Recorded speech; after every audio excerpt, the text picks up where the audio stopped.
Hi everyone, I'm Mike Archer, I'm the product manager at Sunel, and I'm here to take you through the NVMS software. The software supplied with all our IP products and will be on the CD. So I've taken the liberty here of copying it to the desktop.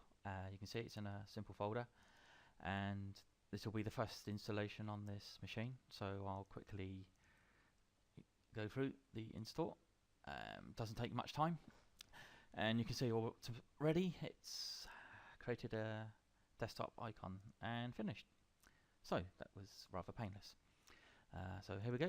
If we double click, and first thing we do is log in, and the IP is admin and admin, and we can remember our password and sign in automatically. So you can obviously create non-administrator users if the software needs to be used in an environment where perhaps a manager or a guard or however it will be actually used that doesn't require administrator level. So here we go, login. So initializing just takes a few minutes when it first starts. It just initializes the database, and we can see here it's a completely virgin system. Nothing's been installed, and all the defaults are set on the software. So just a quick one, obviously simple 2x2 layout. You can change your layouts to suit how many cameras, what you're going to install. You can quickly see the icons here. Obviously full screen, exit full screen, and this is hide information, show information. That relates to when the device is connected, which I'll get on and do now. So first things first, we need to add a device, because here we're actually on a computer that doesn't have any LAN devices connected. I will attempt to connect a camera over the internet. So here we go. So device manager, first thing to do, video device management. Here we go. So device list, nothing added. You can quickly see here all the settings available for all our devices. All the same information is true, of course, inside the web browser. So exactly what the NVMS you're able to configure is the same as all the settings on the actual devices as well. So manager, first of all. So click manager, and we need to add a device. Device type is IP camera. DVR, DVS, IP dome aren't currently relevant. Obviously DVR and DVS is obviously if you have a DVS, that's the video server device. But most of the time the connection is the camera. So we'll give here an arbitrary name. I'll use a fantastic name called test. By all means, make it more meaningful and more useful than my selection, but for the purpose of the video, I'll just call it test for now. Okay, so we'll connect our camera that's on the internet.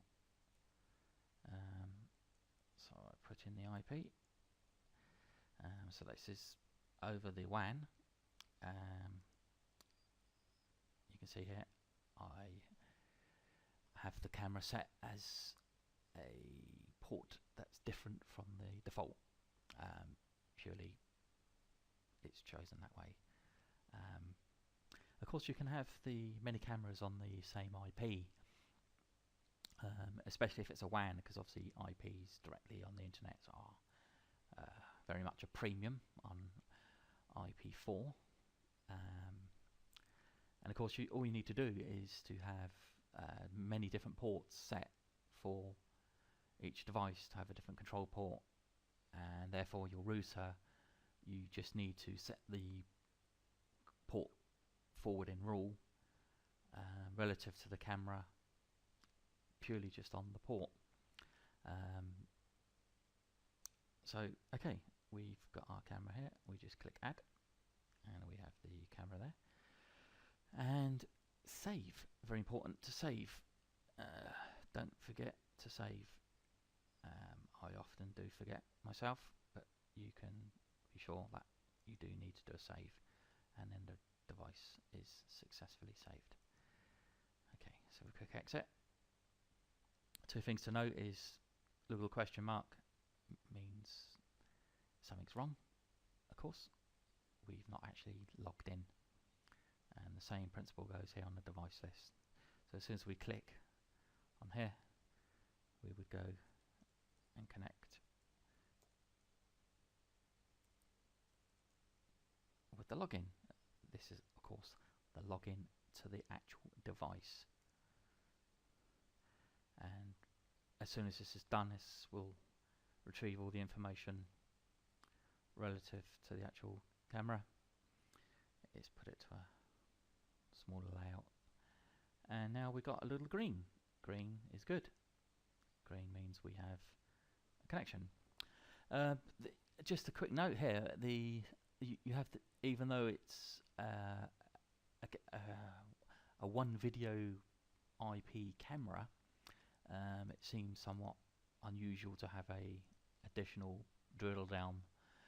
The reason for this is we have the video server devices, which can be 1, 2 and 4 channels. So of course, with the one effective IP and single port, it's able to have 4 independent camera channels on that device, and this is why there is that addition drill down to get to the camera.